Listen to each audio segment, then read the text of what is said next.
ఏ యోగ్యత లేని నన్ను నీవు ప్రేమించినావు దేవా,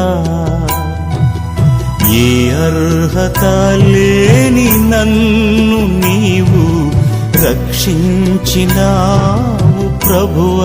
ఉన్నటువంటి మర్మయుక్తమైన మాటలు మన హృదయంలో చేరుతున్నాయా లేవనేది ముఖ్యంగా మనందరం కూడా గమనించాల్సిన వాళ్ళం ఎన్నాం. ఈరోజు మనందరికి కూడా చాలా శుభదినం. ఎందుకంటే 2025 సంవత్సరం అంతా కూడా మన అందరం కూడా మంచి ఆరోగ్యాలతో, ఎంతోమంది మన బంధుమిత్రులు మన విడిచి వెళ్ళినప్పటికి కూడా దేవుడు మనకి మంచి ఆయుష్నిచ్చి 2025 సంవత్సరం అంతా కూడా కాచి కాపాడి 26లో ప్రవేశించి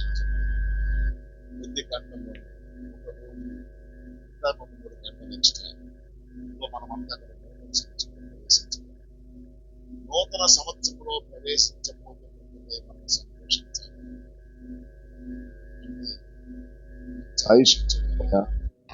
కొత్త సంవత్సరంలో ప్రవేశించడానికి మనం అంతా కూడా సంతోషించాలి కదా అంటారు. నేను కూడా సంతోషిస్తాను కొత్త సంవత్సరంలో ప్రవేశిస్తున్నాను. అయితే ఒక విషయాన్ని అయితే జ్ఞాపకం చేసుకుంటాను. మొన్ననే క్రిస్మస్ చేసుకున్నాం, క్రీస్తు పుట్టినరోజుని పండుగ జరుపుకున్నాం. యేసయ్య పండుగ జరుపుకున్నామంటే యేసుక్రీస్తు వారి యొక్క గురించి ఇప్పుడు అది నేను చెప్పాలనుకోలేదు, కానీ ఒక్క మాట చెప్తాను. యేసు ప్రభు వారు ఏమంటాడు తెలిసిన, ఆయన యొక్క జన్మదినమును జరుపుకుంటున్నామంటే ఆయన జన్మదినము జరిపినప్పటికీ కూడా ఆయన జన్మదినములో ఆయన ఆయుష్కాలములో ఒక్క సంవత్సరం కూడా తగ్గిపోదు. ఆయన సజీవుడైనటువంటి దేవుడు, నిత్యుడైనటువంటి దేవుడు, జీవము కలిగిన వాడు. కాబట్టి ఎన్ని సంవత్సరాల యుగాలు కూడా ఆయన యొక్క పుట్టినరోజు జరుపుకోవచ్చు. మనం గమనించాల్సింది ఏంటంటే, క్రీస్తు యొక్క పుట్టినరోజు జరుపుకుంటున్నామన్నా లేదా నూతన సంవత్సరంలో ప్రవేశిస్తున్నాము అని చెప్పి మనం ఆలోచిస్తే, నూతన సంవత్సరంలో ప్రవేశించినందుకు సంతోషించాలి. కానీ నూతన సంవత్సరంలో ప్రవేశిస్తున్నామంటే మనకు దేవుడిచ్చినటువంటి ఆయుష్లో ఒక సంవత్సరం మైనస్ తీసివేయబడుతుంది. అది గమనించాలి. ఎందుకు గమనించాలి?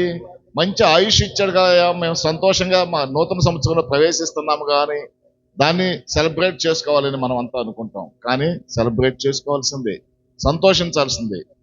ఆయుష్లో ఒక సంవత్సరం తగ్గిపోతుంది.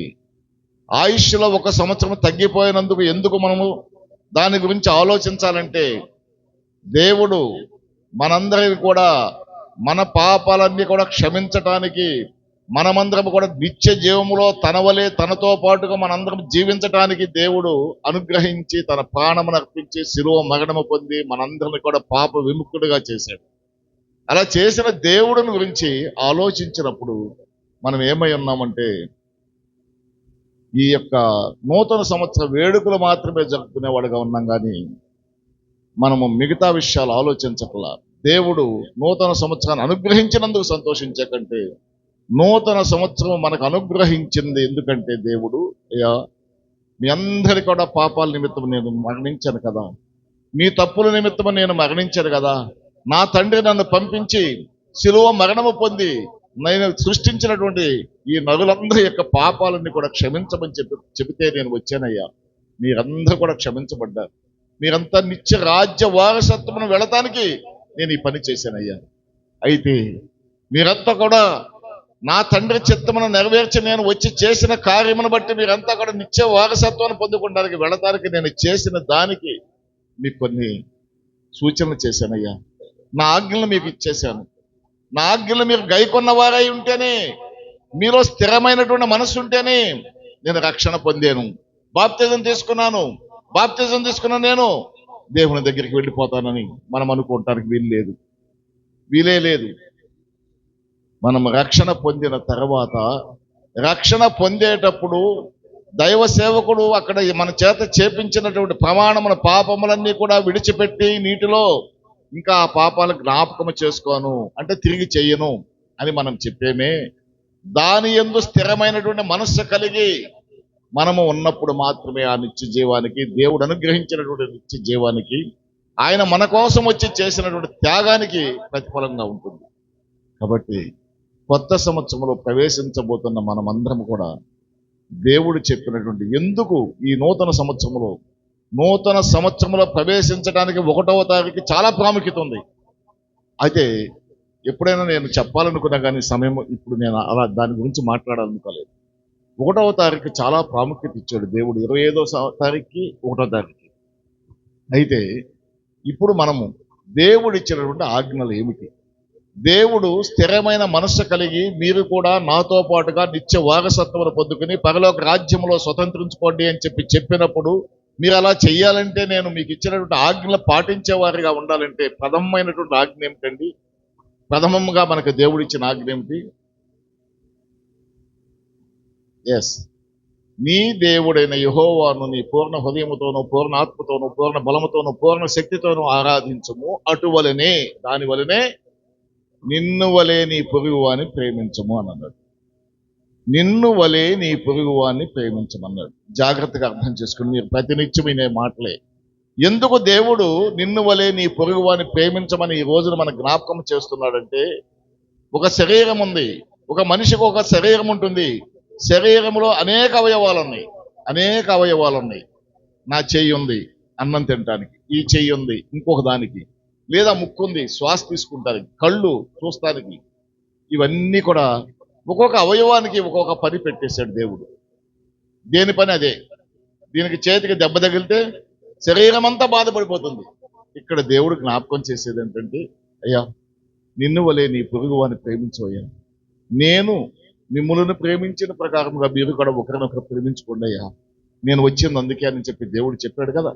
ఆ చెప్పిన దానిని నూతన సంవత్సరంలో ప్రవేశించబోతున్న మనం జ్ఞాపకం చేసుకోవాల్సింది ఏంటంటే, ఈ సంఘమంతా కూడా ఒక శరీరం, ఈ సంఘమంతా కూడా ఒక స్త్రీ. శరీరంతో సంఘమాన్ని స్త్రీతో పోల్చాడు దేవుడు. స్త్రీతో పోల్చబడినటువంటి ఒక స్త్రీ అంటే, ఒక మనిషిలో శరీరంలో అనేక అవయవాలు ఎట్లా ఒక్కొక్క పని, ఒక అవయవానికి ఒక్కొక్క పని ఉంటుంది. అట్లాగే సంఘములో ఉన్న వాళ్ళకి కూడా, మరి రోమీయులకు రాసిన పత్రిక చదవద్దు కానీ 12వ అధ్యాయంలో స్పష్టంగా చెబుతాడు.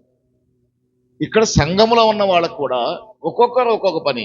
ఒకళ్ళు ఒక పరిచర్య చేస్తారు, ఒకళ్ళు పాటలు పాడతారు, ఒకళ్ళు బోధకులుగా ఉంటారు, ఇంకొకళ్ళు ఇంకొక విధంగా చేస్తారు. ఆ విధంగా తలోక పని చెప్తానయ్యా.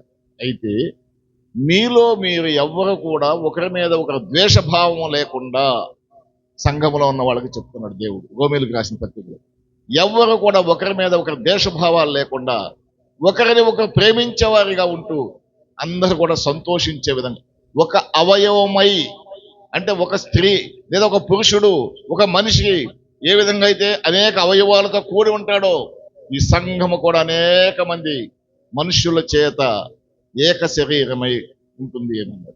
ఆ ఏక శరీరములో ఒక్కరైనా సరే తప్పు చేస్తే, తప్పు అంటే ఎలాంటి తప్పు? మీరు బహిరంగంగా ఇంటి దగ్గర ఎన్ని తప్పులన్నా చేయండి, అది మీ ఒక్కళ్ళకే దాని పాపము, దాని మీద ఇది వస్తుంది. సంఘములో ఉన్నప్పుడు ఎట్లా ఉండాలంటే ఐకమత్యమై ఉండాలి, ఏక మనసు కలిగిన వాళ్ళై ఉండాలి. సంఘములో కూడుకున్న ప్రతి ఒక్కరు, సంఘ సభ్యులందరూ కూడా ఏకాభిప్రాయం, ఏక మనసు కలిగి ఉండాలి.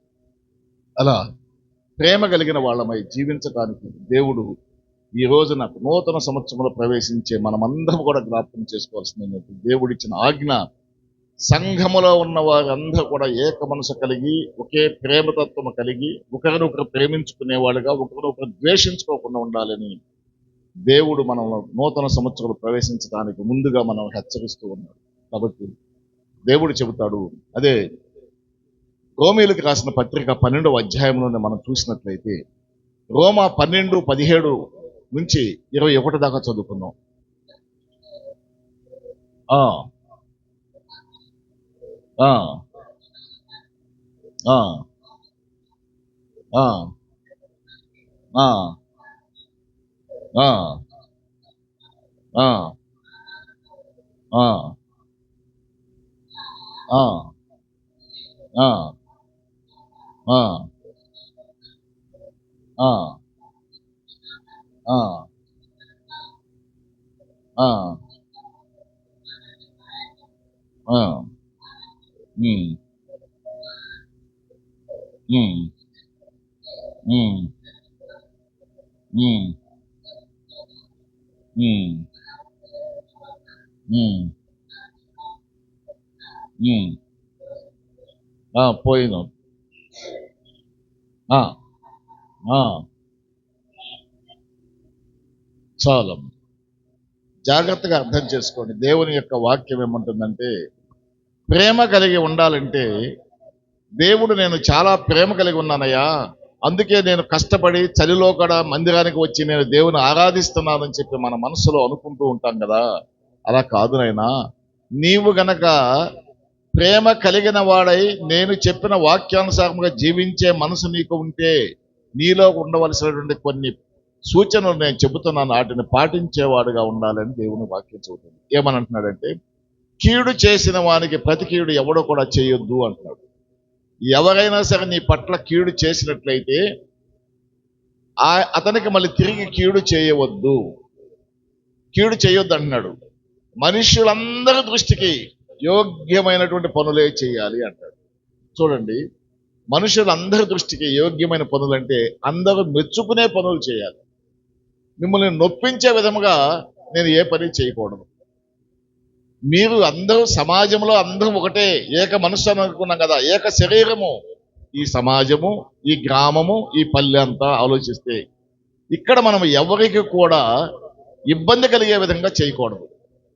మన ప్రవర్తన, మన మాటలు అందరికి కూడా యోగ్యమైనటువంటి వాటిగా ఉండాలి. అంటే మనము అందరితో కలిసిమెలిసి జీవించే విధముగా.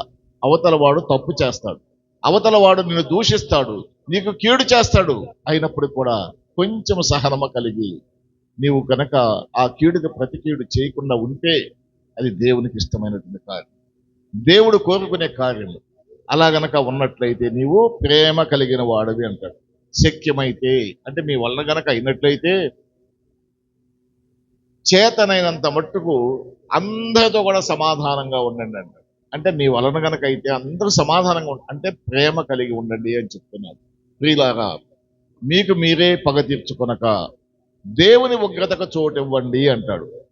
పగ తీర్చుట నా పని, నేనే ప్రతిఫలం ఇస్తున్నానని ప్రభువే స్వయంగా చెబుతూ ఉన్నాడు. చూడండి ప్రియులారా, మీకు మీరే పగ తీర్చుకొనక దేవుని ఉగ్రతకు చోటు ఇవ్వండి అంటాడు. మనం అర్థం చేసుకోవాల్సింది ఏంటంటే, అయ్యా వాడు నన్ను కొట్టాడు కదా, నేను తిరిగి కొట్టొద్దని చెప్తున్నావు కదా, నా కక్ష ఎట్లా తీరుతుంది అంటే దేవుడు చెప్తున్నాడు, అయ్యా వాడి మీద పగ తీర్చుకునే పని నాది. దేవుని యొక్క ఉగ్రత దినము ఒకటి ఉన్నది. ఆ ఉగ్రత దినము నాడు, ఆ ఉగ్రత అనేటువంటిది వచ్చినప్పుడు, దేవుని యొక్క రాకడ సమయంలో అగ్ని జ్వాలల మధ్య దేవుడు వచ్చే సమయంలో ఉగ్ర రూపుడై వచ్చేస్తాడు. ఆ వచ్చే సమయంలో వాడి మీద నేను పగ తీర్చుకుంటానంట. చాలా వాక్యాలు ఏమని ఉంటుందంటే, పగ ఎలా తీర్చుకుంటాడు, అప్పుడేం నేను చూస్తానా అని అనుకుంటారు మనం. నీతిమంతుడిగా నీవు గనక ఒకడు కీడు చేస్తే తిరిగి కీడు గనక ప్రతిగా కీడు చేయకపోతే నీవేం చేస్తావో, దేవుని ఉగ్రత దినమందు దేవుడు వచ్చినప్పుడు ఒక్క రెప్పపాటు కాలములోనే నీవు ఆకాశ మధ్యములకు ఎత్తబడిపోతావు కదా, కింద మిగిలిపోయిన వాడిని నువ్వు బాధిస్తుంటే నేను చూడలేను కదా అని మనం అనుకోవచ్చు. కానీ అప్పుడు అంటాడు, దేవుడు అంటాడు, అయ్యా వారిని నేను శిక్షించే విధానం ఏంటంటే, వారికి రెండవ మరణం అనేటువంటిది అగ్నిగుండములో కాలిపోయే విధముగా, శాశ్వత కాలము యుగయుగాలు అగ్నిగుండములో పడిపోయే విధముగా పడవేసి వాడిని కాల్చేసేస్తానే. ఆ కాల్చడం అనేదాన్ని కూడా వాడు చేసిన పాపములను బట్టి, కీడును బట్టి భయంకరంగా చేస్తాను అని అంటారు. ఉగ్రత దినమునాడు ఆయన చేసేటువంటి కార్యముల గురించి చాలా గ్రంథాల్లో చాలా విపులంగా రాస్తాడు. అందుకని వాడికి అంత శిక్ష వేస్తున్నాను కదా, ఇప్పుడు నీకైతే సమాధానము విశ్రాంతి కలుగు చేస్తున్నాను కాబట్టి అది చాలు నాయన నీకు. నీవు క్షమించే మనసు గనక నీలో గనక ఉంటే నీవు నన్ను ప్రేమించేవాడిగా ఉంటావు, ఇతరులను కూడా ప్రేమించేవాడిగా ఉంటావు, కీడు చేసిన వాడికి తిరిగి కీడు చేయకుండా ఉంటావు. కాబట్టి నీకు మంచి బహుమానాలు నా దగ్గర దాచిపెట్టానయ్యా అంటాను. కాబట్టి అలాంటి మనసు గనక మనలో ఉంటే, ఒకవేళ లేకపోతే అలాంటి మనసును అలవాటు చేసుకోండి అయ్యా అని దేవుని వాక్యం కొత్త సంవత్సరంలో ప్రవేశించబోతున్న మనకు చెబుతున్నాడు. ఏమని అంటున్నాడు, అయ్యా నీ శత్రువు ఎవడైనా సరే నీకు శత్రువు అనుకుంటే, నీకు హాని చేసిన వాడు, కీడు చేసిన వాడు, నీ పట్ల దురుసుగా ప్రవర్తించిన వాడు గనక ఎవడన్నా కనిపిస్తే నీకయ్యా వాడి మీద జాలి చూపించి వాడికి భోజనం పెట్టయ్యా, వాడిని ఇంటికి ఆహ్వానించు, భోజనం పెట్టేసేయ్యా.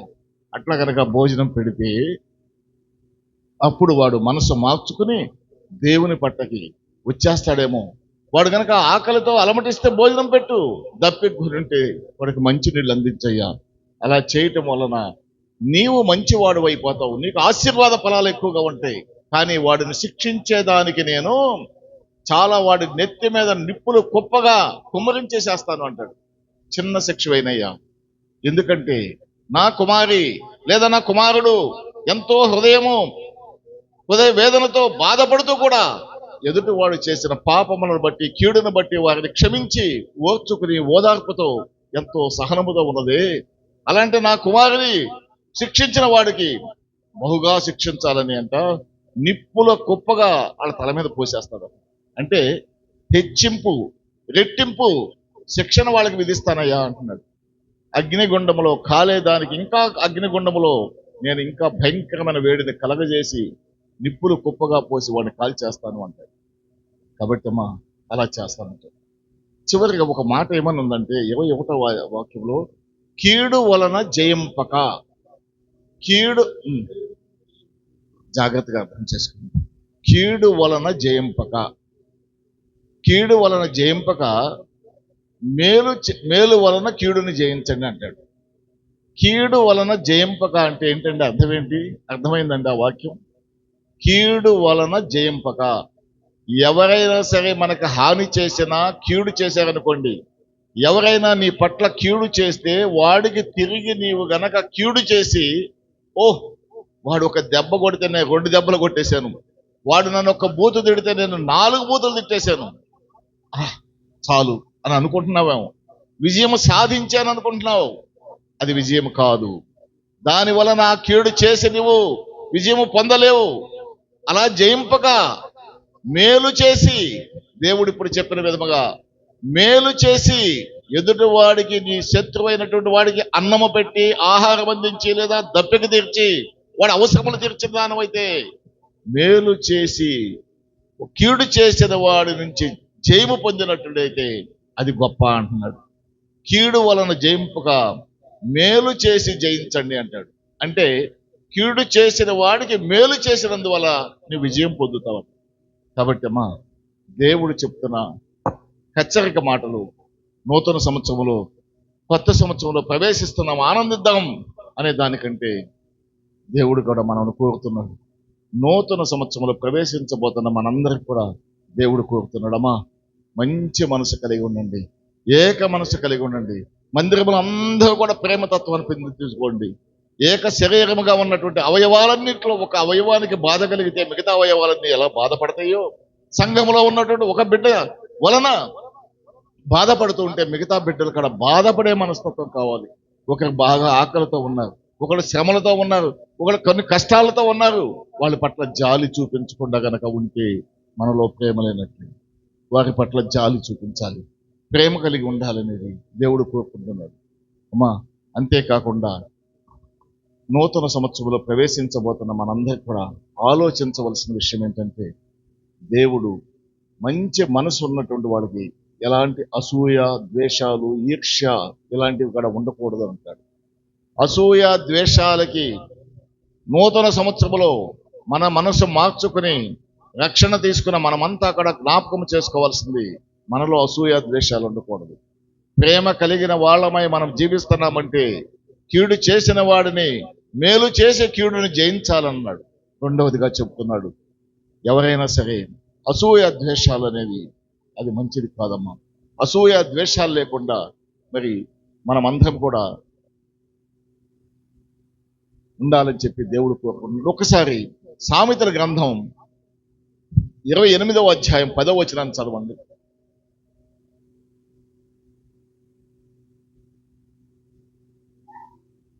ఆ ఆ ఆ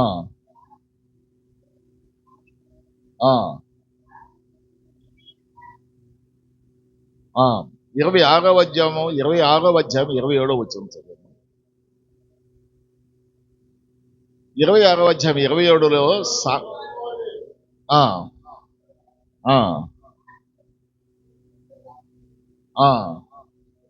చూడండి, గుంటను 26వ అధ్యాయం 27వ వచనం సామెతల గ్రంథంలో ఏమంటదంటే, ఇది కూడా నూతన సంవత్సరంలో ప్రవేశిస్తున్న మనం అందరం కూడా జ్ఞాపకం చేసుకోవాల్సిన విషయం. ఎవడైనా సరే కీడు చేస్తే మేలు వలన ఆ కీడుని జయించండి అని చెప్పి నేను చెప్పినప్పటికీ కూడా మీరు గనక ఎదుటివాడు నాకు కీడు చేశాడు, వాడు నాకు శత్రువైపోయాడు అని చెప్పి వాడు వెనకాల గనక నీవు గనక మోసపూరితంగా వాడు వెనకాల ఒక గుంటను తవ్వాలనుకుంటే ఏమని చెబుతున్నాడంటే, అయ్యా నీవు గనక గుంటను తవ్వితే ఆ గుంటలో నువ్వే పడిపోతావట, ఆ గుంటలో నువ్వే పడిపోతావట. ఒక రాయిని గనక వాడి మీద పొరిలించాలంటే ఆ రాయి తిరిగి మన మీదకే వచ్చి మన మీదే పడిపోతుందట. అందుకని ఎప్పుడు కూడా ఎవరి మీద కూడా మనము ద్వేషభావముతో మనం ఎవ్వరికి కూడా వెనకాల గోతులు తువ్వే వాళ్ళగా ఉండకూడదు అనేది అర్థం చేసుకోవాలి. మీకు అర్థం కావటానికి చెప్తాను. సౌలు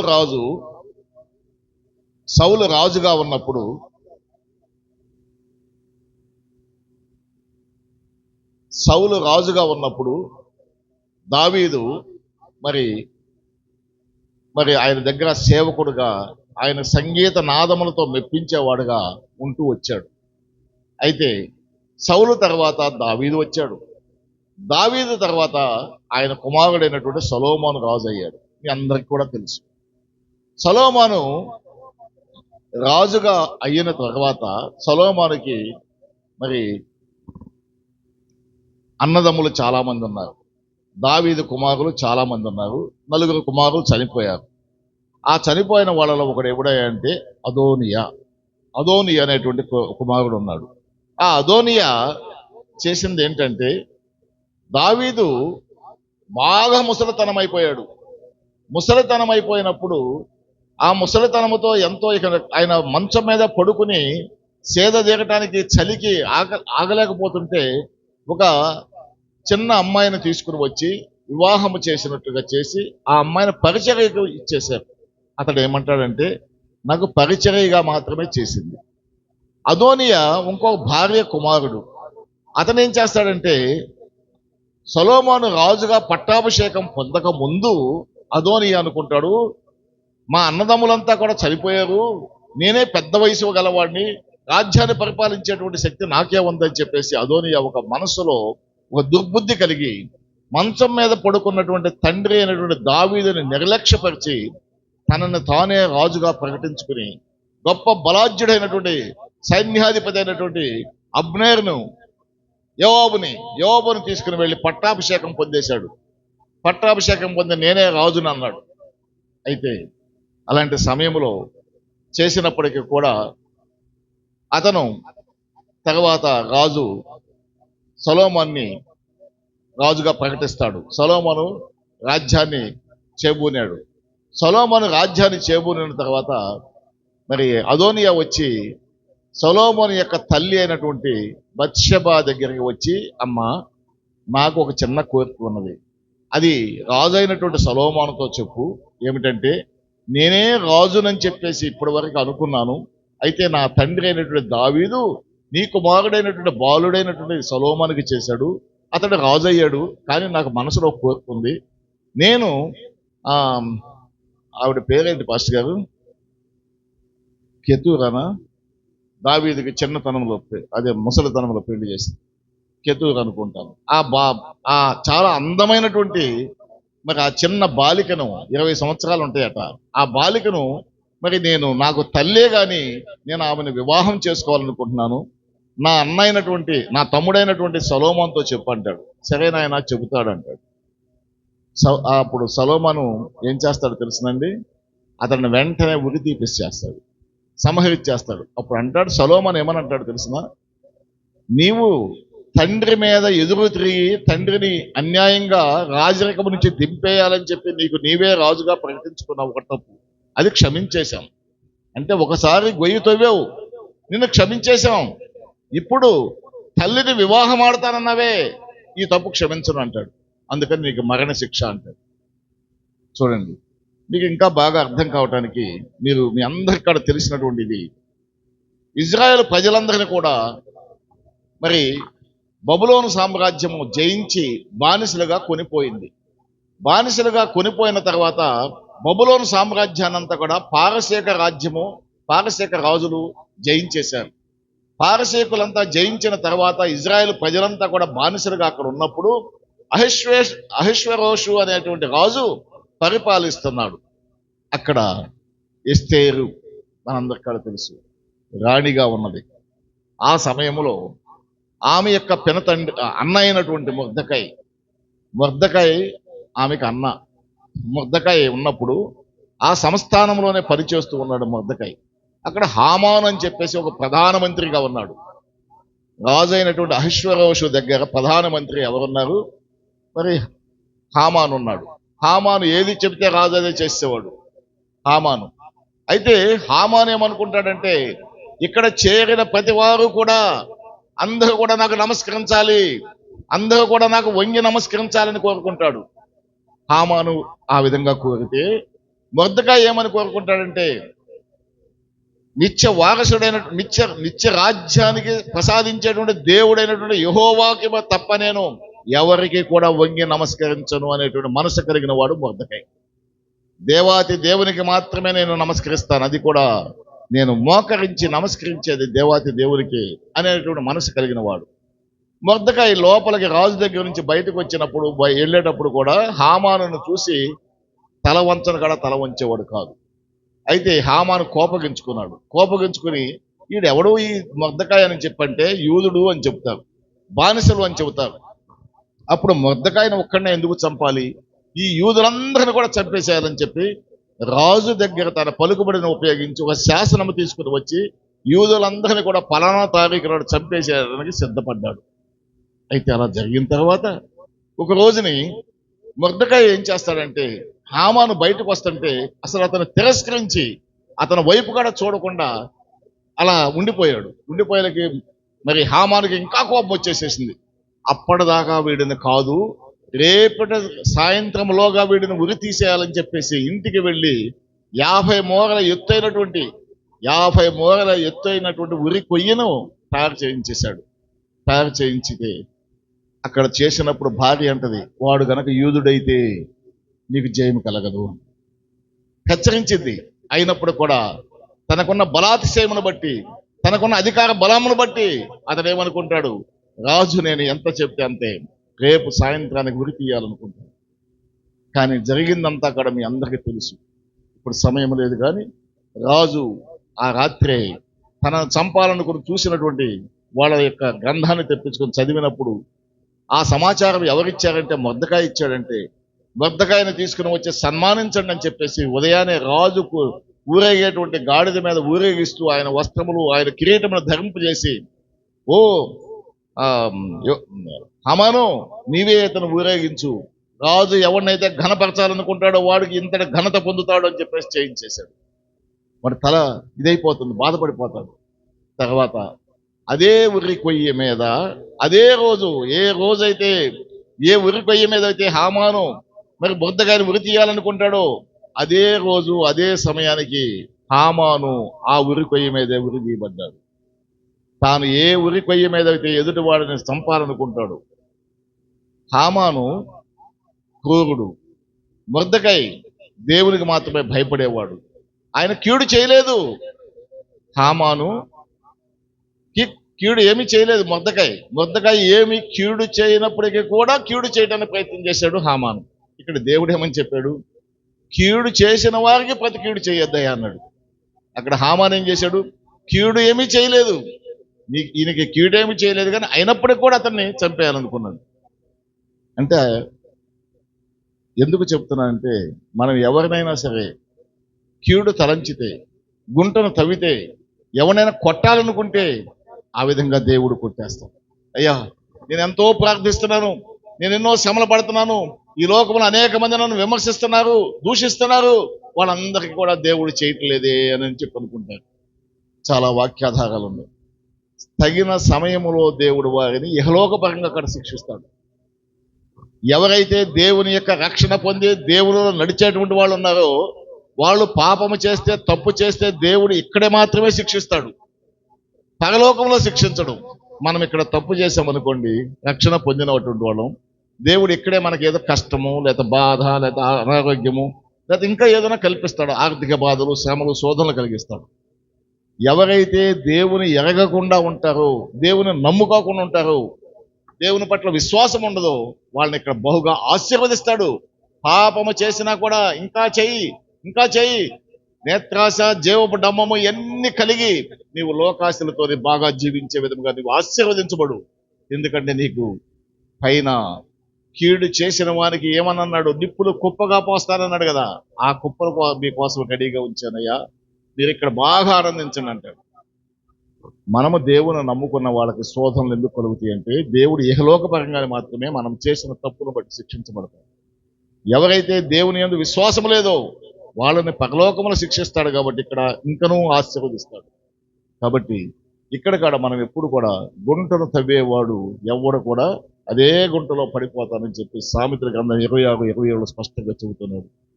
నూతన సంవత్సరంలో ప్రవేశించబోతున్న మనము దేవుడు చెప్పినటువంటి ప్రధాన ఆజ్ఞ అనేటువంటి ప్రేమ కలిగిన వాళ్ళముగా జీవించాలంటే, ఆ ప్రేమ అనేటువంటిది మన హృదయంలో కనుక ఉంటే దేవుడు చెబుతున్నాడు, అమ్మా నీ హృదయం ఎప్పుడు కూడా ప్రేమతో ఉందని నీవు విశ్వసిస్తే కీడు చేసిన వాళ్ళకి నువ్వు భోజనం పెట్టు, కానీ ప్రతి కీడు చేయొద్దమ్మా.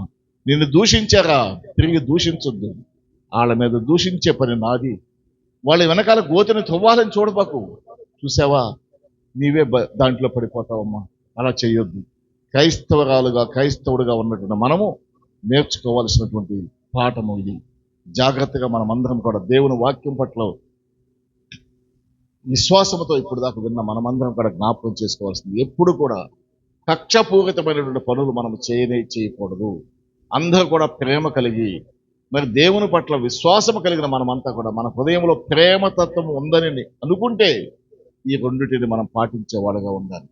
కాబట్టి దేవుడు చెబుతాడు, ఇంకా అలా చాలా విషయాలు దోయగ విషయంలో చేస్తాడు. మరి అబ్నేర్ విషయం, మరి ఈయన యోబు విషయంలో కూడా వాళ్ళందరూ కూడా మరి దావీదుకు అన్యాయం చేసిన వాళ్ళే, వాళ్ళందరినీ కూడా దేవుడు శిక్షించాడు.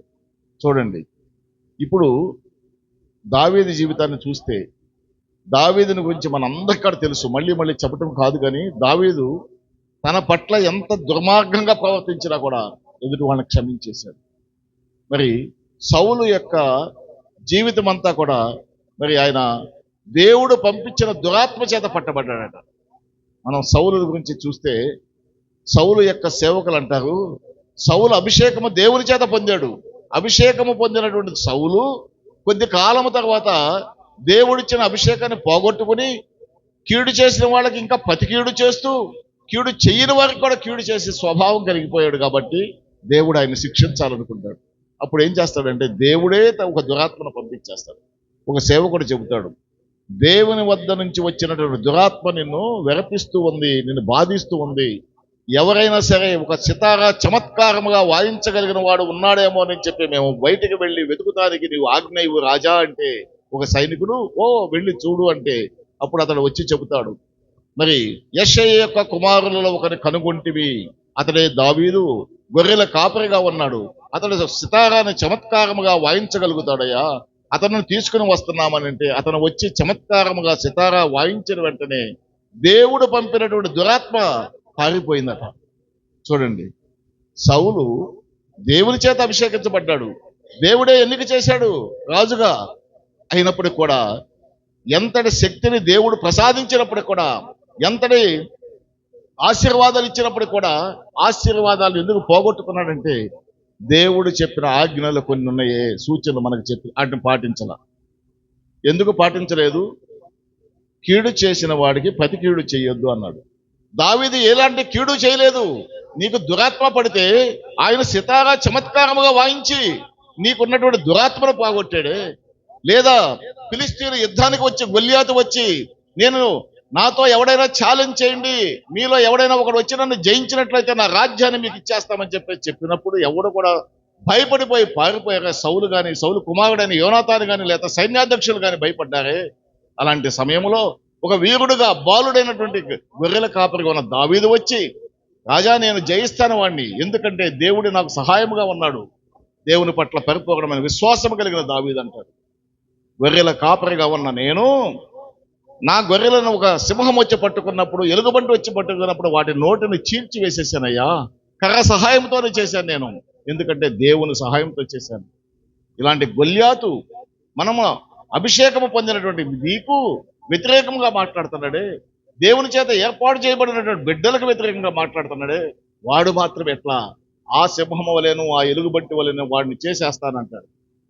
చూడండి దావీదు ఎలా మాట్లాడాడు, ఎంతటి పరిపూర్ణమైన విశ్వాసం కలిగిన వాడిగా మాట్లాడాడు దావీదు. అలా చేసి యుద్ధ వీరుడై వెళ్ళాడు. మరి గొల్యాత్ అంటాడు, నేమన్నా పిచ్చుకుని అనుకున్నావయ్యా, నా మీదకు నువ్వు వస్తున్నావు, నిన్ను చంపేసేసి నిన్ను ఆహారంగా పక్షులకి వేసేస్తానంటాడు. అలాగే రా అని చెప్పేసి ఒడిసెలతో ఒక్క రాయితోనే అతను సంహరించేశాడు. మరి అంతటి ఆజానుబాహుడైనటువంటి గొల్యాతుని ఎలా చేశాడండి? దేవుడు కావాలని చెప్పి దేవుడిచ్చిన శక్తి చేత, దేవుడు అనుగ్రహించినటువంటి విశ్వాసము, ఈయనకి పరిపూర్ణమైన విశ్వాసం కలిగిన వాడు దావీదు. ఎందుకు పరిపూర్ణమైన విశ్వాసం ఉంది? దేవుడు చెప్పిన ఆజ్ఞలను పాటిస్తూ వచ్చాడు. బాలుడుగా ఉన్నప్పటి నుంచే 16 సంవత్సరాల వయసులో గొల్యాతును సంహరించేశాడు. చూడండి అమ్మా, తల్లిదండ్రులుగా మనము మన పిల్లలకి చిన్నతరము నుంచే, బాలులుగా ఉన్నప్పటి నుంచే వాక్యాన్ని కనుక మనం బోధించినట్లయితే, ప్రకటించినట్లయితే మన పిల్లలు కూడా శక్తివంతులుగా తయారవుతారు. వాక్యము శక్తివంతమైనది. మరి అక్కడ 8 మంది కుమారులు ఉన్నాకడ, పెద్దవాళ్ళంతా అక్కడ యుద్ధంలో ఉన్నాకడ వాళ్ళు గొల్యాతును చూసి పారిపోయారు. యెషయ కుమారులు. బాలుడైనటువంటి 16 సంవత్సరాల దావీదు దేవుని పట్ల పరిపూర్ణ విశ్వాసము కలిగిన వాడై ఛాలెంజ్ చేసి జయించేశాడు. ఇక్కడ నేను ఎందుకు చెప్పాలనుకున్నానంటే, దావీదు మేలు చేశాడు, అయితే సౌలుకి ఎలాంటి కీడు చేయలేదు. దురాత్మ వస్తే పంపించే విధముగా సితారాను వాయించాడు, మేలు చేశాడు. అలాంటి మేలు చేసినటువంటి దావీదుకి కీడు చేశాడు, కీడు చేయాలని ప్రయత్నం చేశాడు. ఎవరు? సౌలు. ఎందుకు చేయాలనుకున్నాడు? ఆయన సంహరించి వచ్చేటప్పుడు స్త్రీలంతా కూడా, అక్కడ ఉన్న వాళ్ళంతా ఏమన్నారు? దావీదుకి 10,000 కొలదేవు, దావీదు 10,000 కొలదేవు, సౌలు 1000 కొలదేవు శత్రువులను సంహరించారు అని అన్నారు. సౌలు విన్నాడు, అదేంటి దావీదు 10,000 మంది సంహరిస్తే నేను 1000 మందినేనా? ఇట్లా అనబోయి అట్లా అన్నారేమో, తప్పు అని చెప్పేసి అనుకుని ఒక విషపు చూపు చూశాడట.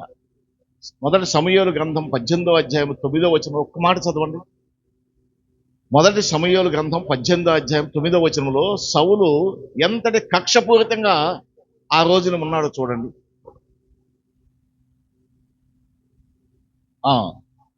మొదటి సమూయేలు గ్రంథం. కాబట్టి ఆ దినము నుండి, ఏ దినము?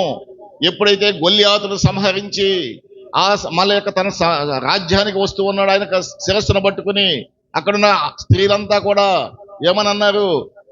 దావీదు 10,000 కొలది, సౌలు 1000 కొలదని చెప్పారు. ఆ దినము నుండి ఏమైందమ్మా?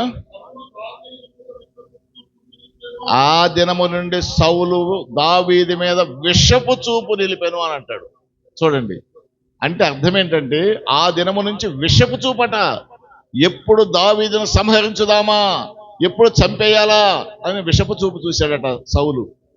చాలాసార్లు దావీదును చంపడానికి ప్రయత్నం చేశాడు, మనందరికి కూడా తెలుసు.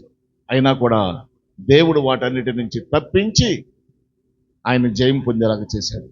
ఒకసారి అయితే దావీదు యొక్క సేవకులు అంటారు, అయ్యా మన చేతికి చిక్కాడు సౌలు, ఆయన ఒక్క ఈటెతో ఒక్క పోటు పొడిచి సంహరించేసేద్దామా అని అంటాడు అబ్నేరు.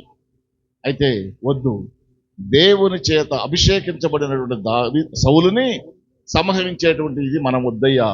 అలా చేసి పాపము చేసి దేవుని యొక్క శిక్షకి గురి కావడం మనం ఎందుకు చేయాలి? అతడు దేవుడే శిక్షిస్తాడు అన్నాడు. ఆ తర్వాత జరిగినటువంటి ఫిలిస్తీన్లతో జరిగిన యుద్ధంలో దేవుడే అతన్ని మరి గిల్బోవా పర్వతం మీద సంహరించేశాడు సౌలుని. ఇక్కడ దావీదుని మేలు చేసిన వానికి కీడు చేయాలనుకున్నాడు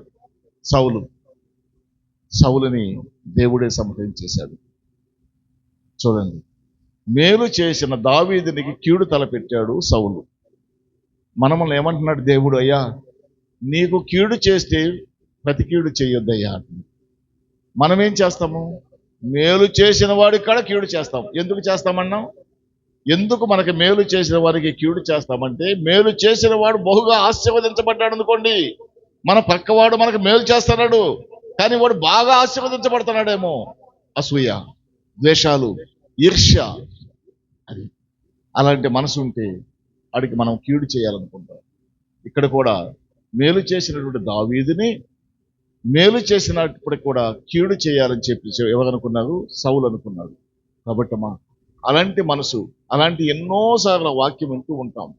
మనమందరం కూడా కొత్త సంవత్సరంలో ప్రవేశించబోతున్న మనము దేవుడు మనకిచ్చేటువంటి ప్రధాన ఆజ్ఞలను పాటించేవారిగా మనం ఉన్నట్లయితే దేవుడు చెప్పినటువంటి సూచనలన్నీ కూడా పాటించేవారిగా మనమందరం కూడా ఉండాలని చెప్పి దేవుడు కోరుకుంటున్నాడు. నేను మీ అందరికి కూడా ఒక విషయం చెప్పదలుచుకున్నాను. ఏదో ఆచార వ్యవహారంగా దేవుని పరిశుద్ధ గ్రంథాన్ని వ్యర్థముగా ఏదో మనం విన్నాము, చదివాము, ఏదో ఎవరో చెప్పారు, లేదా బోధకుడు చెప్పాడు, ఇంకో చోట విన్నాము, వాక్యం విన్నామని చెప్పేసి అశ్రద్ధ మాత్రం ఇప్పుడు చేయకూడదు. వాక్యము చేత హెచ్చరించబడినప్పుడు వాక్యమును విన్నట్లయితే వినిన నీవు, చెవులు కలిగి వినిన నీవు వాక్యాన్ని నీ హృదయంలో చేర్చుకోవాలి. ఇందాక పాట పాడేటప్పుడు అన్నారు కదా, ఏమన్నారు? దేవుడు బలులు కోరుకోడమ్మా, ఏది కోరుకోడు నీ నుంచి, కానుకలు కోరుకోడు, మరి మంచి పొట్టేడును, కొవ్విన పొట్టేడు కావాలా? నాకు అక్కర్లేదన్నాడు దేవుడు. ఏం కావాలన్నాడు? నీ హృదయమే. హృదయం ఎందుకు కావాలన్నాడు? ఎలాంటి హృదయము? మనందరం మా హృదయం ఇచ్చేస్తానంటే దేవుడు తీసుకుంటాడా? తీసుకోడు. నీ హృదయము పరిశుద్ధత కలిగినదైతేనే తీసుకుంటాడు. నీ హృదయము పరిశుద్ధత ఎప్పుడు కలిగి ఉంటుంది? నీ హృదయం అంతా ప్రేమతో నిండి ఉన్నప్పుడు. నీ హృదయము ప్రేమతో ఎప్పుడు నిండి ఉంటుంది? వాక్యము చేత నింపబడినప్పుడు. హృదయంలో నీ వాక్యము గనక నింపబడినట్లయితే, వాక్యం అనేటువంటిది చెట్టులాగా, వృక్షములాగా పెరిగిపోయి హృదయం అంతా కూడా వాక్యముతో నింపబడినప్పుడు, దేవుని యొక్క ప్రేమ నీ హృదయంలో ఉన్నప్పుడు ఆ హృదయాన్ని దేవుడు కూర్చుంటున్నాడు. ఆ హృదయానికి దురాత్మ చాగదు. దేవుని యొక్క ఆత్మ ఆ హృదయంలో నివసిస్తుంది. అలా కావాలంటే మనమందరం కూడా ఆచారంగా ఏదో, మరి ఇక్కడ మన వాక్యం చెబుతాం, చాలా సంతోషంగా ఉందయ్యా వాక్యం విన్నాం మేమంతా అని అనుకుంటాం. రేపు మళ్ళీ మన ఊరికి బాగా, వెనకడ చిన్నతనంలో క్రిస్మస్ జనవరి 1 వచ్చిందంటే, జనవరి పండగ చేయాలంటే ఇంటింటికి తిరిగి ఒడ్లు పోగు చేసి, మరి వాళ్ళు ఇచ్చే ధాన్యాన్ని తీసుకొచ్చి, మీరు ఇంటికి 200 రూపాయలు 300 రూపాయలకు అయ్యాలి అంటే వాళ్ళు కూలి పనులు చేసుకొచ్చి ఆ డబ్బులు ఇస్తే అందరు కూడా యూత్ అంతా కూడా, మరి ఇప్పుడు సోమాయి ఉన్నాడు బాగానే, ఆయన వీళ్ళంతా కలిసి మరి మైక్ ఒకటి తీసుకొచ్చి సినిమా పాటలు పెట్టి అక్కడ ఊరేగిస్తూ ఊరంతా అక్కడ తిరిగేవాళ్ళం, భలే ఆనందించేవాళ్ళం. ఎప్పుడు? వాక్యము గురించి నాకు తెలియని రోజుల్లో నేను అలా చేశాను. అయితే తెలియక చేసిన తప్పుని, పాపాన్ని దేవుడు దృష్టిలో పెట్టడు, క్షమించేసేస్తాను. నాకు తెలియదు అట్లా చేయకూడదని. నేనేమనుకుంటున్నాను? దేవుని ఘనపరుస్తున్నాను, ఆరాధిస్తున్నాను అనుకుంటున్నాను. తర్వాత ఏమొచ్చింది? యేసుక్రీస్తు సంబంధించినటువంటి పాటలు మాత్రమే తీసుకుని వచ్చేవాడు మైకోడు. కొంతవరకు నయం, దేవుని పాటలే పెట్టేవాడు. మార్పు చెందిన మనం ఏం అవ్వాలి? సినిమా పాటలు పెడుతుంటే అది తప్పని తెలుసుకుని దేవుని పాటలు పెట్టించిన తర్వాత సంతోషించిన మనం ఏం చేయాలి?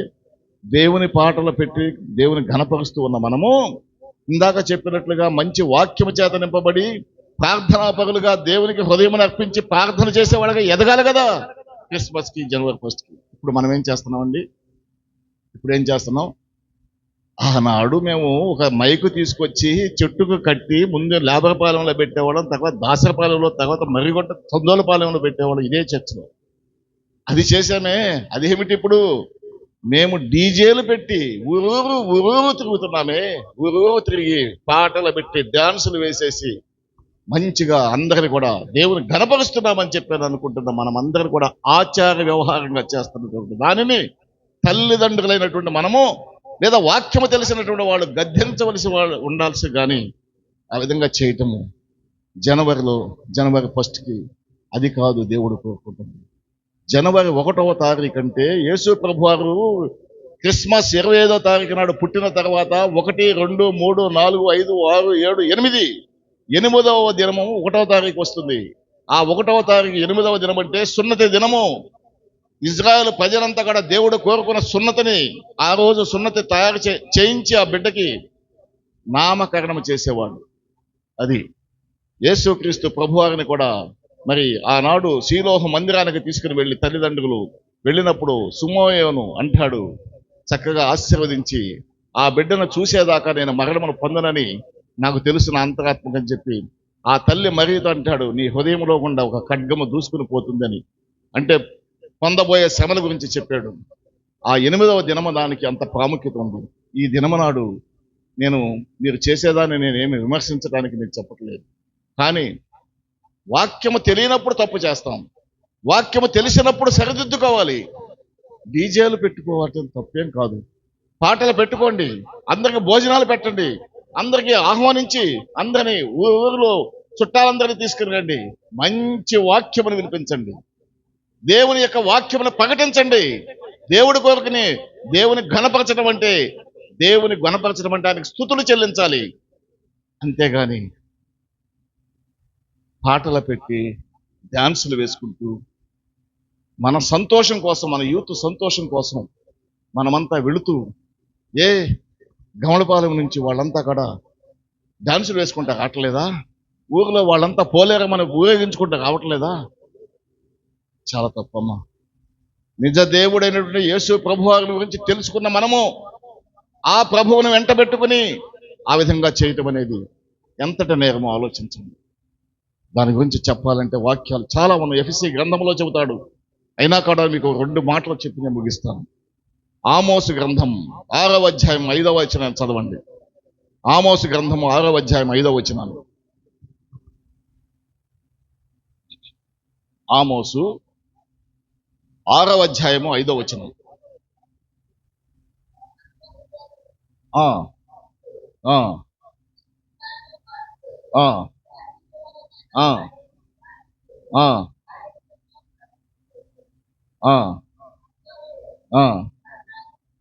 చాలమ్మా. మళ్ళీ 6వ అధ్యాయం 5వ వచనం ఒకసారి చదవండి పాస్టర్ గారు. స్వరమండలములతో కలసి పిచ్చి పాటలు పాడుచు దావీదు వలనే వాయించు వాద్యములను కల్పించుకొను. అంటే చూడండి ఏమంటున్నాడమ్మా, స్వరమండలములతో అంటే మంచి సంగీత వాయిద్యములతో మంచి పిచ్చి పాటలు పాడుతూ అంట. పిచ్చి పాటలు అంటే సినిమా పాటల గురించే. పిచ్చి పాటలు పాడుతూ దావీదు వలనే ఇవి సితారా లాంటివే వాయిద్యములను ఇవి దావీదు చేయలేదా అనే విధంగా చేస్తున్నారు. దావీదు వాయించలేదా వాయిద్యాలు? దావీదు నాట్యమాడలేదా అంటారు. దావీదు నాట్యమాడాడు. నాట్యమాడుతూ వచ్చినప్పుడు దావీదు నాట్యం ఎలాంటిదో తెలుసునమ్మా. పరిశుద్ధాత్మ పూర్ణుడై దావీదు నాట్యమాడాడు. నేను ఇంతకు ముందే చెప్పాను, దావీదు నాట్యంతో మనం పోల్చుకుని మనం డాన్సులు వేయకూడదు. ఇక్కడ స్టేజ్ మీద డాన్సులు లేదా ఊరేగింపులో డాన్సులు వేయకూడదు. దావీదులో పరిశుద్ధాత్మ దేవుడు కల్పించాడు. దేవుడు పరిశుద్ధాత్మ ఉంది కాబట్టే గొల్యాతును సంహరించగలిగాడు. దావీదు నాట్యమాడినప్పుడు, చమత్కారంగా సితారా వాయించినప్పుడు దేవుడు పంపిన దురాత్మే పారిపోయింది. దేవుడు పంపిన దురాత్మే పారిపోయే విధంగా చేశాడంటే దావీదులో ఎంత శక్తివంతమైనటువంటి ఇది ఉన్నదండి. దానితో నువ్వెలా పోల్చుకుంటావు? దురాత్మ పారిపోయింది. ఇక్కడ అంటున్నాడు, దావీదు వలనే దావీదు వాయించిన వాయిద్యములను మేము కూడా కల్పించుకున్నామని చెప్పి, చమత్కారముగా మేము కూడా పాటలు పాడుతున్నామని చెప్పి చెప్పుకుంటున్నారే మీరంతా. అవన్నీ పిచ్చి పాటలు, వాటిని పట్టుకుని డాన్సులు వేస్తున్నారు. తప్పయ్యా అని ఆమోసు 6:5 చెప్తాడు. అదే ఇంకొక వాక్యం చూడండి, 5వ అధ్యాయము 23వ వచనం చూడండి. అదే ఆమోసు గ్రంథం 5వ అధ్యాయం 23వ వచనం.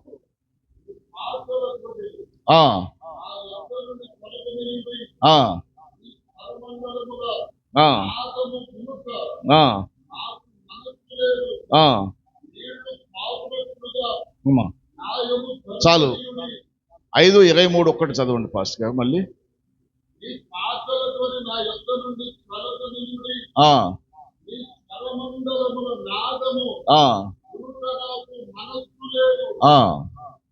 చూడండి, మీ పాటల ధ్వని, మీరు పాడే పిచ్చి పాటల ధ్వని వినటానికి నాకు మనస్సు లేదు అని చెప్పి దేవుడు చెబుతున్నాడు.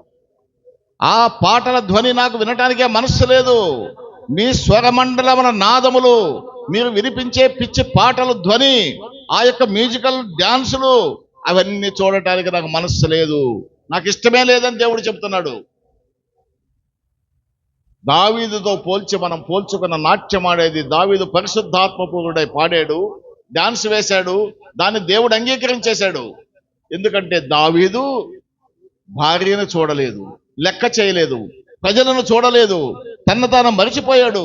మైమరిచిన వాడై తన బట్టలు తీసివేసుకుని డాన్స్ వేస్తూ వెళ్ళాడు. భార్య చూసి అంటది, మేకాలు ఏమంటుంది, సౌలు కుమార్తె అయిన మేకాలు ఏమంటుంది,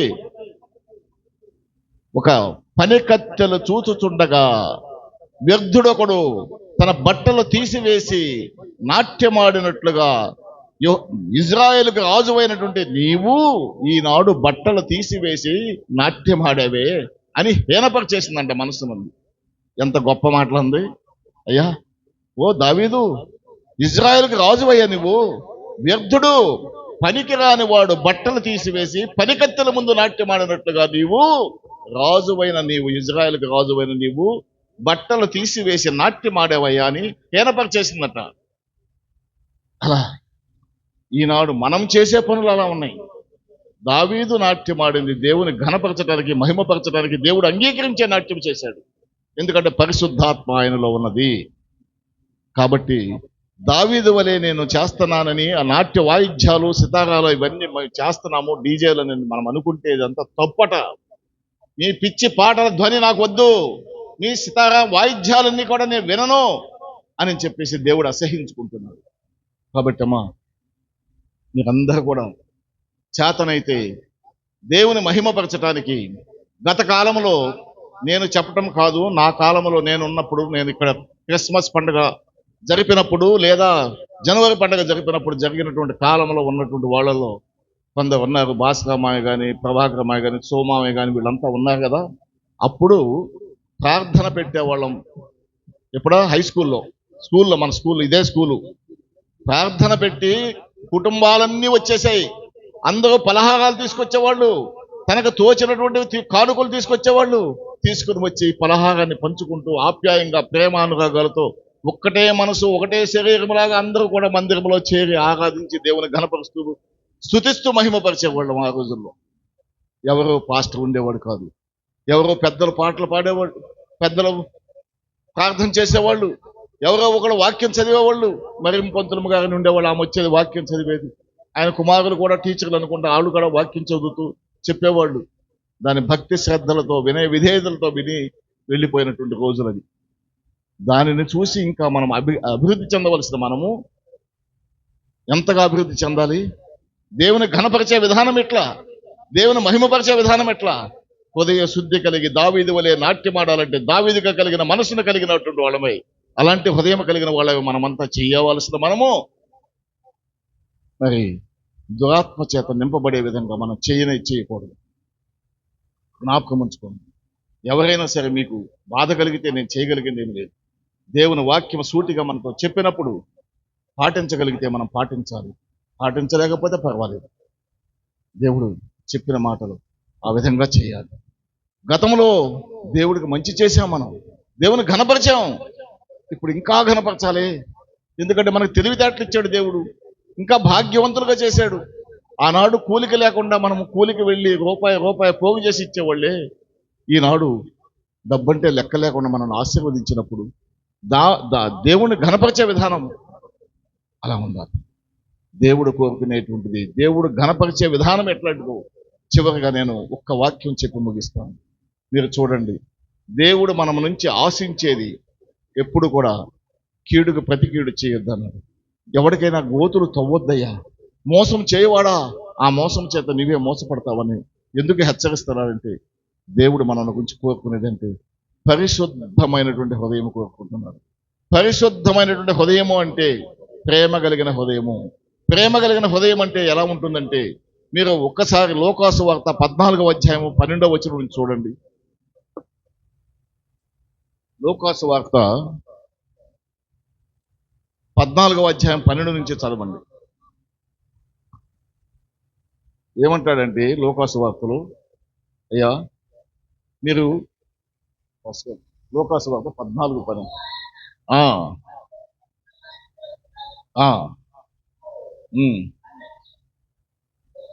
ఎందుకైనాను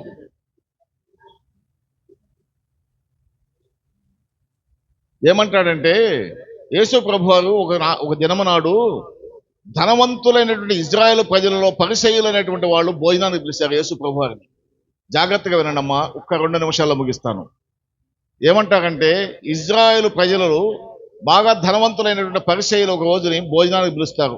వాళ్ళంట అధికారులట, బాగా అధికారులు. పిలిస్తే భోజనానికి వెళ్ళిపోయాడు. భోజనానికి వెళ్ళిపోయినప్పుడు అప్పుడు జరిగింది ఏంటంటే యేసు ప్రభువారు వచ్చాడు, మాకు స్వస్థత కలిగిస్తాడని ఒక జలోదర రోగము కలిగిన ఒక వ్యక్తిని తీసుకుని వస్తే ఆ వ్యక్తిని యేసు ప్రభువారు ఏం చేస్తాడు, ఈ రోజు విశ్రాంతి దినము ఆదివారం నాడు ఎలాంటి స్వస్థతలు కూడా చేయకూడదు కదా, ఇప్పుడు దొరికేళ్ళ యేసు ప్రభువారు తప్పు చేస్తాడు, ఇప్పుడు ఆయన స్వస్థపరిచాడంటే విశ్రాంతి దినమును పాటించలేదు కదా అని ఆయన మీద నెపము వేద్దామని చెప్పి అనుకున్నారట వీళ్ళంతా. యేసు ప్రభువారు నిజంగానే స్వస్థత చేశాడు. వాళ్ళతో చెప్తాడు, అయ్యా మీ ఇంట్లో నుంచి ఒక గేదె కనుక పారిపోయింది అనుకో, గాడిదని అక్కడ రాస్తాడు, గేదె కనుక వెళ్ళిపోయింది అనుకో, వెళ్ళిపోయి ఒక బురద గుంటలో కూరుకుపోయింది అనుకో, ఏం చేస్తావమ్మా? వెంటనే 10 మందిని పిలిచి మోకులు తీసుకొచ్చి దాన్ని కట్టి లాగి పైకి తీసి చేస్తావు కదా, ఆదివారం కదా, ఈ రోజు మనం దాన్ని రక్షించకూడదు కదా అని పడిపోయేలాగా ఉంచుతామా? అలా చేస్తామా? పసిబిడ్డ బావిలో పడిపోతే తీయకుండా ఆదివారం కదా అని ఉంచేస్తామా? చెయ్యం కదా. అలా యేసు ప్రభువారి మీద నెపం వేయాలని చెప్పి చేశారట. బాగు చేసేసాడు. వాళ్ళు ఏమో నోరు వెత్తలేక మెదలకుండా ఉన్నాడంట. అప్పుడు యేసు ప్రభువారు ఒక ఉపమానం చెబుతాడు. ఏమనంటే, అయ్యా నీవు ఎప్పుడైనా సరే నువ్వు ఒక పగటి విందు కానీ రాత్రి విందు కానీ చేసినప్పుడు, ఏదైనా సరే నువ్వు పండగ వచ్చేసింది, 10 మందికి భోజనాలు పెడదాంలే, బాగా ఆ ఊరిలో ఆయన అయితే నాకు బాగా పొలం కౌలుకి ఇచ్చేశాడు, ఈయనైతే నాకు బాగా మంచి మిత్రుడు, ఆయన పిలుద్దాంలే అని అలా గనక ఎన్నిక చేసి నీవు గనక ధనవంతులైనటువంటి వారిని గనక భోజనము చేసి పెట్టినట్లయితే, ఆ భోజనము పెట్టినందువల్ల ఆ ధనవంతుడు భోజనము చేసి తిరిగి ఇంటికి వెళ్ళి మళ్ళీ నిన్ను ఇంకోసారి ఆళ్ళ పండగప్పుడంట భోజనానికి పిలుస్తాడంటారా, ఆ రోజు నువ్వు నా కోడిని కోసి పెట్టావు, ఇప్పుడు నేను పొటేల్ని కోసి పెడతానని చెప్పేసి అంటే నీకు భోజనం పెడతాడంట. ఎందుకంటే వాడు ధనవంతుడు కాబట్టి నేను పిలిచి తిరిగి ప్రతిఫలముగా నీకు మళ్ళీ భోజనం పెట్టేస్తాడయ్యా. అయితే నువ్వు అలా చేయొద్దయ్యా. క్రైస్తవుడు అనేటువంటి వాడు అంటే దేవుని యొక్క వాక్యము హృదయములో ఉన్నవాడు, దేవుని పట్ల విశ్వాసం అన్నటువంటి వాడు ఎవడైనా సరే ఆ విధంగా చేయొద్దని అంటున్నాడు దేవుడు. అదే లోకాసు వార్త 14లో చెబుతాడు. ఏమనంటాడంటే, నీవు ఒకవేళ పండగ సందర్భంలోనో లేదా మరొక సందర్భంలోనో భోజనాలు గనక పెట్టాలనుకుంటే ఎలా పెట్టాలంటే, పేదవాడిని పిలువయ్యా, వికలాంగులను పిలువయ్యా, విధవరాలను పిలువయ్యా, గుడ్డివారిని పిలువయ్యా, కుంటి వాళ్ళు కూడా ఉంటారయ్యా, వాళ్ళకు భోజనం పెట్టయ్యా. అప్పుడు వాడు తిరిగి నిన్ను భోజనానికి ఆహ్వానించలేడు, ప్రతిఫలము చేయలేడు, కానీ నేను నీకు ప్రతిఫలమును పరలోక రాజ్యములో స్థిరపరుస్తాను, నిత్య జీవమును ఇచ్చేటప్పుడు నిన్ను బహుగా హెచ్చిస్తాను అని చెప్పేసి దేవుడు చెబుతున్నాడు. దేవుడు కొత్త సంవత్సరంలో ప్రవేశించడానికి సిద్ధపడిన మనకి దేవుడు ఇచ్చేటువంటి సూచన, ప్రేమ కలిగి ఉండండి అమ్మా. ప్రేమ కలిగిన హృదయం ఉన్నదా? పేదవాడిని ప్రేమించే మనసు ఉండాలి, పేదవాడిని ఆదరించే మనసు ఉండాలి, కుంటివాడిని గుడ్డివాడిని భోజనం పెట్టే మనసు ఉండాలి. ధనవంతుడిని బలవంతుడిని పిలిచి భోజనము పెడితే వాడు నీకు పెట్టేస్తాడయ్యా, ప్రతిఫలం వచ్చేసింది, నేను ఇంకా ఇవ్వాల్సిన అవసరం లేదు మీకు అంటాడు దేవుడు. ఇవన్నీ వాక్యానుసారంగానే స్పష్టంగా రాస్తూ ఉంటాడు. కాబట్టి అమ్మా, మనం జ్ఞాపకం చేసుకోవాల్సింది, దేవుని పట్ల విశ్వాసము కలిగిన వారమై ఉన్నప్పుడు వాక్యానుసారముగా జీవించాలి, కానీ ఆచార వ్యవహారాలు పాటించే వారిగా ఉండకూడదు. వాక్యానుసారంగా పాటించాలంటే ఆయన చెప్పినటువంటి ప్రేమ అనేటువంటి ఆజ్ఞను హృదయంలో చేర్చుకున్న వాళ్ళండి. హృదయంలో కనుక మనకు ప్రేమ అనేటువంటి ఆజ్ఞ మన హృదయంలో ఉందనుకుంటే మనం చేయవలసినటువంటి కార్యాల గురించి దేవుడు చెప్పాడు. ఈర్ష్య స్వభావాలు మనకు ఉండకూడదు, అసూయ ద్వేషాలు మన హృదయంలో ఉండకూడదు, కీడు చేసిన వాడి ఇక్కడ మేలు చేసేటువంటి మంచి మనసు మనకు ఉండాలట, ప్రేమ కలిగిన హృదయం ఉండాలట, పేదవాడిని ప్రేమించేటువంటి మనసు ఉండాలట. కాబట్టి అమ్మా, రేపటి దినము ఇదే సమయంలో ఇక్కడ కూడిక జరుగుతున్నప్పుడు మీరు ప్రార్థించవలసింది ఏంటో తెలిసిన, ప్రభా వాక్యమని నిన్న విన్న వాక్యాన్ని మా హృదయంలో బదిలపరచుకుని స్థిరపరచుకుని ఆ వాక్యానుసారముగా జీవించటానికి ప్రభా మేము తీర్మానము చేసుకున్న దురాత్మల సమూహముతో మేమంతా బంధింపబడకుండా ప్రభా మీ వాక్యము చేత పట్టబడి మీ వాక్యము ద్వారా బలపడి శక్తిమంతులమై మేము ఆ వాక్యానుసారముగా జీవించేటువంటి గొప్ప కృపను మాకు అనుగ్రహించండి ప్రభా అని చెప్పేసి ఈ రోజు రేపు దినం మనం ప్రార్థించండి. అందరూ కూడా తలలో వచ్చినట్లయితే ఒక్క నిమిషం పెదవులు విప్పి అందరూ కూడా ప్రార్థించండి. ప్రతి ఒక్కరు కూడా ఒక్క నిమిషం ప్రార్థన చేసుకుని వెళదాం. ఒక్క నిమిషం. కృపా కనిక్రమ కలిగిన మా ప్రియ పరలోకపు